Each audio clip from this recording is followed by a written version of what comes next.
Once you've added controls to your form, you need to check the tab order. The tab order ensures that the user will be logically taken through the controls on a form when they press the tab key. In the Visual Basic Editor, I'm going to click on the View command in the menu, and from there I can click on Tab Order. Here's the tab order as it stands at the moment.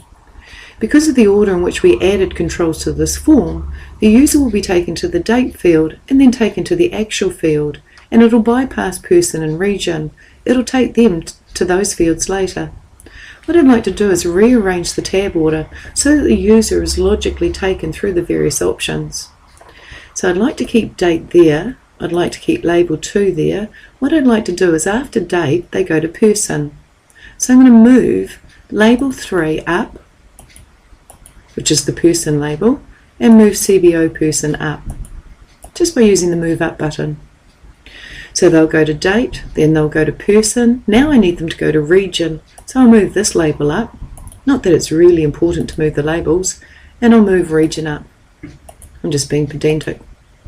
So they'll go to the Date field or Control, they'll go to the Person field or Control, then they'll go to Region, then they'll go to Actual, then they'll go to the Frame, and then they'll go to OK or Cancel.